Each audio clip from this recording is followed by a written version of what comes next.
ഞാൻ സാധാരണ ചോദിക്കാറുള്ള ചോദ്യം, നിങ്ങൾ ഒരുപക്ഷെ ഇത് നേരത്തെ കേട്ടിട്ടുണ്ടാവും, എന്നാൽ ഞാൻ നിങ്ങളോട് ഒരിക്കൽ ചോദിക്കാൻ കേട്ടിട്ടില്ലാത്തവർക്ക് വേണ്ടി. യേശു ക്രിസ്തു കാൽവരി ക്രൂശിൽ മരിച്ചോ എന്ന് പട്ടാളക്കാർ പരിശോധിക്കാൻ വന്നു. അവർക്ക് എങ്ങനെയാ മനസ്സിലായത് യേശു ക്രിസ്തു കാൽവരി ക്രൂശിൽ മരിച്ചു എന്ന്? അവരെങ്ങനെയാ പരിശോധിച്ചത്? കുന്തം എടുത്ത് കുത്തി നോക്കി, അല്ലേ? നമ്മളും കാൽവരി ക്രൂശിൽ യേശുവിനൊപ്പം മരിച്ചോ എന്ന് എങ്ങനെ അറിയാം?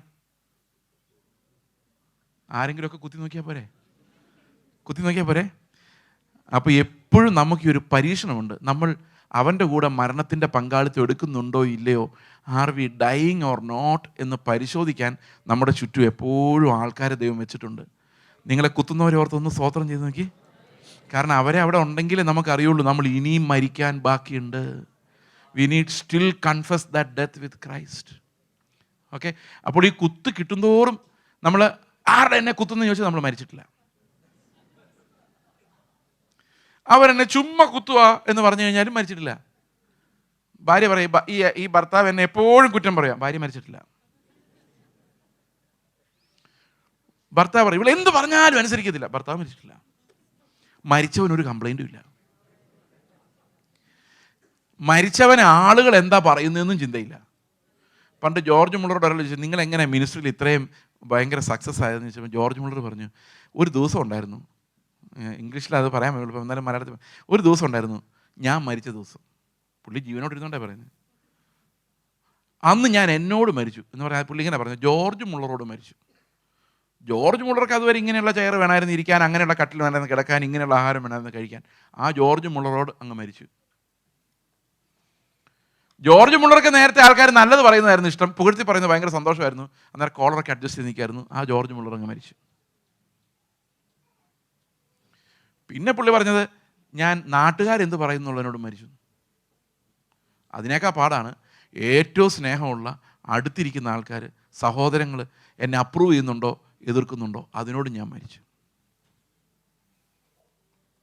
എന്നിട്ട് പറയാ, അന്ന് ആ മരിച്ച ദിവസം തൊട്ട് പിന്നെ ഇങ്ങോട്ട് ദൈവത്തിന് മുമ്പിൽ എങ്ങനെ നിൽക്കാം എന്നുള്ളൊരൊറ്റ കാര്യത്തെക്കുറിച്ച് മാത്രമേ ഞാൻ അന്വേഷിച്ചിട്ടുള്ളൂ. അതുകൊണ്ടാണ് ഞാൻ ഇങ്ങനെ നിൽക്കുന്നത് എന്നാണ് ജോർജ് മുള്ളർ പറഞ്ഞത്. There shall be a day when you died with Christ.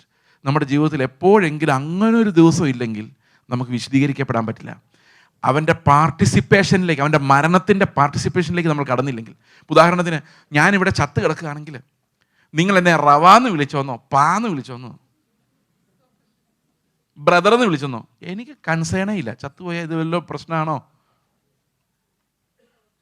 ഓ, ആ ചർച്ച ചെന്നിട്ട് അവരെന്നെ ബഹുമാനിച്ചില്ല ബ്രദർ. ചത്തുപോയവൻ എന്ത് ബഹുമാനം?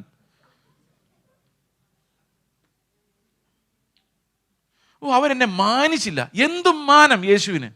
യേശുവിൻ്റെ കൂടെ കാൽവരി ക്രൂശിൽ മരിച്ചവന് എന്തു മാനം? ഞാനിവിടെ നിങ്ങളോട് സംസാരിക്കുന്നതിന് അവരോട് ചത്ത് കിടക്കാമെന്ന് വിചാരിച്ചോ? നിങ്ങൾ എൻ്റെ പുറത്ത് കയറി ഡാൻസ് ചെയ്താലും I am not going to tell anything. I died. പക്ഷേ പ്രിയ സഹോദരങ്ങളെ, പറയുന്നവർ എളുപ്പമല്ല. ഈ സാധനം ചാടി വരും ചില സമയത്ത്, ഈ മരിച്ചെന്ന് നമ്മൾ വിചാരിക്കുന്ന സാധനം. നമ്മുടെ ആ ഒരു ഭയങ്കര ക്രൈസിസ്, വിശദീകരണത്തിൻ്റെ ക്രൈസിസ് എന്ന് പറയുന്നത്, നമ്മൾ മരിച്ചു എന്ന് വേദപുസ്തകം പറയുന്ന പഴയ ജഡമുണ്ടല്ലോ, ചത്തിട്ടില്ല എന്നുള്ളതാണ് നമ്മുടെ എക്സ്പീരിയൻസ് എന്നുള്ളതാണ്. മനസ്സിലാവുന്നുണ്ടോ? അതാണ് ഏറ്റവും വലിയ ഐറണി. ബൈബിൾ പറയുന്നത് യു ഡൈഡ് വിത്ത് ക്രൈസ്റ്റ്. അവൻ മരിച്ചപ്പം നമ്മളെല്ലാം മരിച്ചു. പക്ഷേ നമ്മൾ ശരിക്കൊന്ന് നോക്കിക്കേ, ഈ സാധനമെല്ലാം, ഞാൻ ഒരു എക്സാമ്പിൾ പറയാം. ഒരു എക്സാമ്പിൾ ഞാൻ നേരത്തെ പറഞ്ഞിട്ടില്ല, ഒരെണ്ണം പുതിയതാണ്, രണ്ടും ഒന്നിച്ച് പറയാൻ വേണ്ടി. ഒരു ദിവസം ഞാൻ കോട്ടയത്ത് ഇരുന്ന് ഞാലിയാകുഴി എന്ന് പറഞ്ഞ സ്ഥലത്ത് കാറിൽ പോയിരുന്നു. അപ്പോൾ പുറകെ ഒരു സൂപ്പർ ബൈക്ക് എന്ന് പറഞ്ഞാൽ അറിയില്ല, ഇങ്ങനെ ബാക്കിലെ സീറ്റ് ഇങ്ങനെ പൊങ്ങി നിൽക്കുന്നത്, അതിൻ്റെ മുകളിൽ ഒരാളിരുന്ന് ഇയാൾ ബ്രേക്ക് പിടിച്ചാൽ ആ പുറകിരിക്കുന്ന ആൾ കറങ്ങി റോട്ടിൽ വന്ന് വീഴണം. അതാണ് അതിൻ്റെ ഡിസൈൻ. അപ്പോൾ ഞാനിങ്ങനെ ട്രാഫിക്കിനിടയിൽ വണ്ടി നിർത്തി പുറകെ ഈ ബൈക്ക് വന്നു ഒരൊറ്റ ഇടി ഇടിച്ചു എൻ്റെ കാറിൻ്റെ ബമ്പറിലേക്ക്. വാഗണറിൽ ഒരു പാവം കാറിൽ അതിൻ്റെ രണ്ട് സൈഡിൽ ഈ ബമ്പർ രണ്ട് സൈഡിലോട്ട് ബൾജ് ഔട്ടായി. ഞാൻ മിററിൽ കൂടെ നോക്കുമ്പോൾ ഇത് അങ്ങോട്ടും ഇങ്ങോട്ടും പോയി എന്ന് മനസ്സിലായി. 17,000 രൂപ, 17,000 എന്ന് പറഞ്ഞാൽ 17,000 അല്ല, ഒരു 7,000-8,000 രൂപയോളം പോയി ഒരു നിമിഷം കൊണ്ട്. അവരത് നന്നാക്കുകയല്ല, അവർ പറയും ഇത് മാറിയിടണം, അത് സ്ക്രൂ പറ്റില്ല, അങ്ങനെയൊക്കെ പറയുള്ളൂ. അപ്പോൾ ഈ ഇടിച്ചയാൾ എൻ്റെ ഒപ്പം വന്ന് വണ്ടി നിർത്തി സൈഡിൽ. എല്ലാവരും നിർത്തിയേക്കുക, അത് ട്രാഫിക് ബ്ലോക്കായി കിടക്കുക. അപ്പം ഞാൻ വിൻഡോ താത്തിയിട്ട് എന്നോട് ചോദിച്ചു, എന്ത് പറ്റിയെന്ന് ചോദിച്ചു. നല്ല സ്നേഹമായിട്ട് ചോദിച്ചു, പക്ഷെ ഉള്ള ഇങ്ങനെ തിളയ്ക്കുന്നുണ്ട്, പക്ഷേ വെള്ളവസ്ത്രമാണല്ലോ, അങ്ങനെ ഒരു പ്രശ്നമുണ്ട് ഈ വെള്ളവസ്ത്രം ഇട്ടാൽ. അപ്പം ഞാൻ അവനോട് ചോദിച്ചു എന്ത് പറ്റിയെന്ന് ചോദിച്ചാൽ പറഞ്ഞു ബ്രേക്ക് കിട്ടില്ല സാറെന്ന് പറഞ്ഞു. ഞാൻ പറഞ്ഞു 2 ലക്ഷം രൂപയുടെ ബൈക്ക് മേടിച്ചിട്ട് അതിൻ്റെ കൂടെ ഒരു ബ്രേക്ക് തന്നില്ലായിരുന്നു ചോദിച്ചു. ഇത് ചോദിച്ചു കഴിഞ്ഞപ്പം എൻ്റെ ഉള്ളിരുന്ന് കർത്താവിൻ്റെ ആത്മാവ് പറഞ്ഞു, നീ ആരുടെ രാജ്യമാണ് സ്ഥാപിക്കുന്നത്? ഞാൻ അന്നേരം മനസ്സിലാകും ഞാൻ ചത്തിട്ടില്ല, ഈ സാധനം ചാകുകയില്ല. ഞാൻ പറഞ്ഞു കർത്താവെ ഞാൻ മരിച്ചു. ഇതാണ് കൺഫെഷൻ. നമ്മൾ again and again we confess I died. വീണ്ടും കാണുന്നു, കാഴ്ചയിൽ നോക്കിയാൽ ഇതെല്ലാം ഉണ്ട്. പക്ഷെ നമ്മൾ വിശ്വസിക്കുക കർത്താവെ ഞാൻ മരിച്ച. ഫെയ്ത്താണ് കാണാത്ത കാര്യങ്ങളിലുള്ള നിശ്ചയം. ഞാൻ കണ്ടില്ല ഞാൻ ക്രൂശിൽ മരിക്കുന്നത്, ഞാൻ ക്രിസ്തുവിലായതും ഞാൻ കണ്ടില്ല. കാണാത്ത കാര്യങ്ങളുടെ നിശ്ചയമാണ് ഫെയ്ത്ത്. ഞാൻ കൺഫസ് ചെയ്തു കർത്താവ് ഞാൻ മരിച്ചു, നിൻ്റെ കണ്ണോടെ ഒന്ന് നോക്കട്ടെ. അപ്പോൾ നോക്കിയപ്പം 7000 രൂപയുടെ ബമ്പർ ഒരു ഭൂമി മുഴുവൻ കൊടുത്താലും ലോകത്തേക്കാളും വിലയുള്ള ഒരു ആത്മാവിൻ്റെ മുമ്പിൽ നിൽക്കുന്നു. കർത്താവ് നോക്കുവാണെങ്കിൽ എന്തിനാ വില? ആ ആത്മാവിനാ. ഞാൻ അവനോട് എനിക്ക് ഭയങ്കര വിഷമം തോന്നി. ഞാൻ അവനോട് പറഞ്ഞു പൊക്ക മോനെ എന്ന് പറഞ്ഞ് കൈ കാണിച്ചു. അവന് ഭയങ്കര സന്തോഷമായിപ്പോയി. അവിടെയാണ് കർത്താവിൻ്റെ ജീവൻ. ഒരു നിമിഷത്തേക്ക് ഞാൻ മരിക്കാൻ കാത്തിരിക്കുക.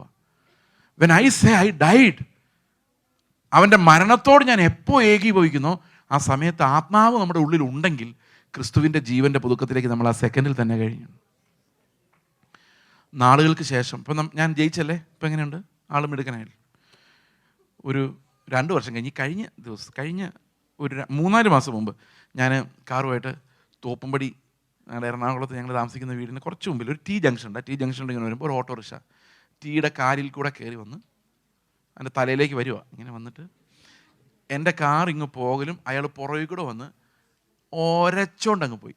പൊട്ടപ്പൊടാന്ന് സൗണ്ട് കിട്ടും. ഞാൻ പെട്ടെന്ന് വെളിയിറങ്ങി ഇറങ്ങിച്ചിട്ട് എന്ത് പറ്റിയെന്ന് ചോദിച്ചു. അന്നേരം പുള്ളി പറഞ്ഞു സ്റ്റിയറിംഗ് പിടിച്ചിട്ട് ശരിക്കും തിരിഞ്ഞില്ല സാറെന്ന് പറഞ്ഞു. ഞാൻ പറഞ്ഞു ഓക്കെ സാരമില്ല എന്ന് പറഞ്ഞ് ഞാനങ്ങ് തിരിച്ച് വണ്ടിയെ കയറാൻ ഡോറ് തുറന്നു. അപ്പോൾ ഒന്ന് ആലോചിക്കുക, ഞാൻ നന്നായിട്ടുണ്ടല്ലോ? പക്ഷേ നന്നായില്ല. കാരണം എന്നെ കുത്താനുള്ള കുന്തം അതിൻ്റെ പുറകിൽ ഇരിക്കുന്നേ ഉണ്ടായിരുന്നുള്ളൂ. ഈ ഓട്ടോയുടെ പുറകിൽ യാത്ര ചെയ്തുകൊണ്ട് വന്നിരുന്ന ഒരു ആൾ എന്നോട് പറയുക, താനൊക്കെ റോട്ടിൽ കൂടെ വണ്ടി ഓടിക്കുമ്പോൾ നോക്കി ഓടിച്ചുകൂടെ? പ്രിയ സഹോദരങ്ങളെ, എൻ്റെ ഉള്ളിൽ ചത്ത് പണ്ടേ പോയി എന്ന് വിചാരിച്ച സാധനങ്ങളെല്ലാം അവിടെ കിടന്ന് ഞെളിപിരി കൊള്ളുന്ന ഞാൻ കണ്ടു. 2 വർത്തമാനം പറ. പക്ഷെ അവിടെ കുറേ ഞാൻ പാടുപെട്ടു. ആദ്യത്തേനേക്കാളും പാടുപെട്ടു.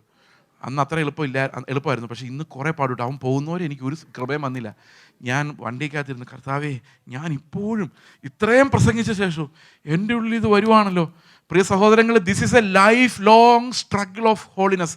കർത്താവിൽ നടക്കുക എന്ന് പറയുന്ന ഓരോ നിമിഷവും നമ്മൾ പിടിച്ചു മേടിക്കേണ്ടതാണ്. അവൻ്റെ മരണത്തോടുള്ള ഞാൻ 5-6 മിനിറ്റ് കഴിഞ്ഞ് ഞാൻ കർത്താവേ, ഞാൻ തെറ്റിപ്പോയി, എൻ്റെ പഴയ ജഡം ഇതിനെ വിശ്വാസത്തിൽ മരണത്തോട് ഏൽപ്പിക്കാൻ കഴിഞ്ഞില്ല. Again another chance. കർത്താവേ, എനിക്ക് അടുത്ത ചാൻസ്. ഇങ്ങനെ നമ്മൾ ഈ സ്ട്രഗിൾ ആ മരണത്തോട് നമ്മൾ അനുദിനം അനുരൂപപ്പെടാതെ we are not going to be victorious. നമ്മൾ ജയിക്കണമെങ്കിൽ ആ പഴയ ജഡം നമ്മളിൽ ചത്ത് തീരണം.